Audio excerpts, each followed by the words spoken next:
Olá pessoal, professor Thales Rogério, bem-vindos a mais uma aula aqui do canal. Hoje nós estaremos na disciplina de Geografia falando um pouco sobre o Brasil como uma potência agropecuária. Então, nós vamos pontuar algumas questões aqui produtivas do Brasil e nós vamos finalizar falando um pouco sobre a questão da pobreza e da fome. O Brasil ele é um dos maiores produtores mundiais de alimentos e de matéria-prima. Ele domina aí a questão da produção moderna e integrada às cadeias agroindustriais com os intuitos de pesquisa científica, tecnológica, indústrias de máquinas e infraestrutura de armazenagem.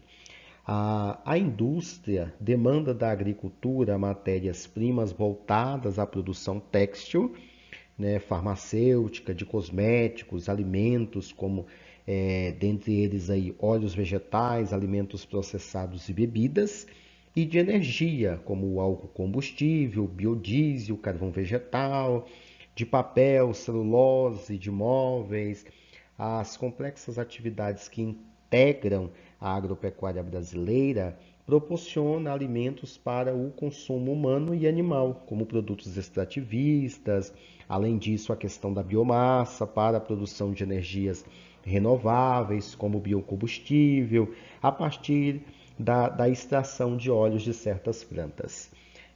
Nós temos também a título de informação, em meados de 2010, o Brasil ele acaba ultrapassando o Canadá, né, como sendo aí o terceiro maior produtor e exportador agrícola do mundo e fica atrás somente de potências agrícolas mundiais, como os Estados Unidos e a União Europeia. Nós também temos que dar total crédito a dois fatores, como a mecanização do campo, que vai começar aí na segunda metade do século XX, principalmente com a questão de técnicas mais modernas de processamento, de cultivo e a expansão da fronteira agrícola, né, para o interior do território ao longo do mesmo período, né, que acaba elevando a questão da produtividade nas áreas produzidas, bem como as áreas cultivadas, né? Essa expansão ela apresenta, mesmo que modelos tradicionais, né, o uso extensivo da terra, baixa produtividade, mas nós também temos que compreender que o Brasil ele destaca-se a produção de três matérias-primas de grande importância para a agroindústria, como o cultivo do algodão, da madeira e da borracha. A cotonicultura, o cultivo do algodão em larga escala, começa no Brasil lá no século XIX, né? A gente tem que dar destaque a esse cultivo, a região Nordeste, parte da região Sudeste, principalmente o estado de São Paulo, como principal região produtora. Como resultado de aplicação de tecnologias do campo, de incentivos governamentais para o setor, como financiamento, pesquisas, é, basicamente, no ano agrícola de meados de 2015 e 2016, segundo a Associação Brasileira dos Produtores de Algodão, o Brasil era o quinto maior produtor mundial de algodão e a região centro-oeste concentrava-se cerca de 88% da produção nacional desse produto. Então, dos principais produtos agroindustriais do Brasil, nós temos que destacar aqui a cana-de-açúcar, o café, o cultivo da laranja, né? E dos quais somos os maiores produtores mundiais também, com destaque para a soja, o fumo e a carne bovina. É, Nós não vamos falar de cada um desses, mas é importante destacar aqui a questão do café, né, como sendo o principal produto de exportação brasileira até a década de 1970. Trata-se de um dos produtos mais importantes no desenvolvimento do país, responsável pela concentração industrial no Sudeste. Minas Gerais e Espírito Santo respondem por quase 70% da produção nacional, mas na região aí norte do Paraná, a maior região de industrialização desse produto. O café, desde o processo ali da República Velha, era um ponto econômico, né, de referência. Somente aí ele começa a declinar, a cair o seu preço por influência da chegada da Grande Depressão, com a queda da Bolsa de Nova York lá no ano de 1929. O cultivo da soja é uma atividade que tem acompanhado a expansão da fronteira agrícola, sendo hoje uma das responsáveis pela ocupação de áreas na região centro-oeste, na Amazônia Legal e no Nordeste. Os principais estados produtores são Mato Grosso, Paraná, Rio Grande do Sul e Goiás, que juntos representam mais de 70% da produção nacional. Também o cultivo da laranja. O Brasil ele é o maior exportador mundial de suco de laranja. Os mercados europeus e estadunidenses são seus principais compradores.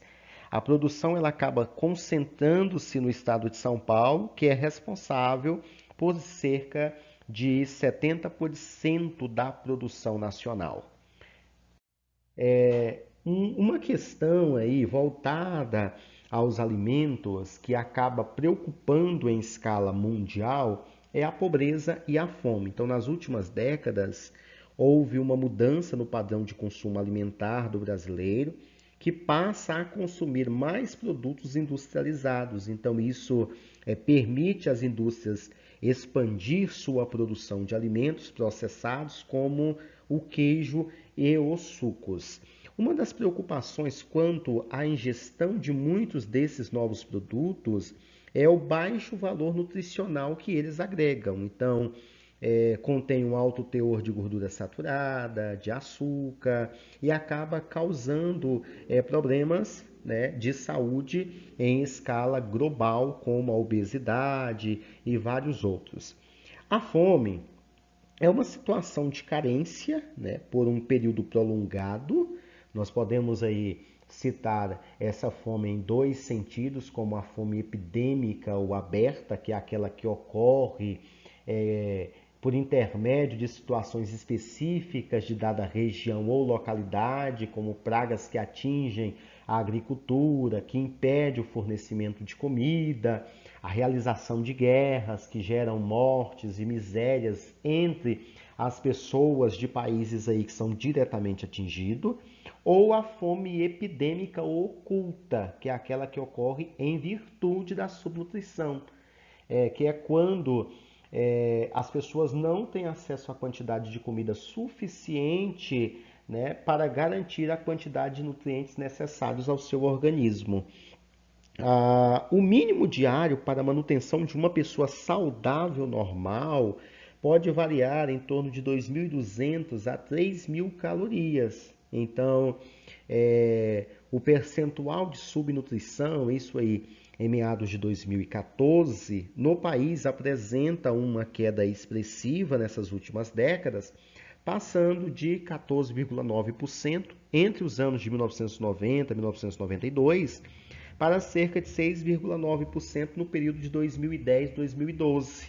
Então, em razão de diversas ações do governo, consolida em 2010 o Plano Nacional de Segurança Alimentar e Nutricional, que acaba incluindo programas anteriores de educação alimentar e fomento agrícola sustentável.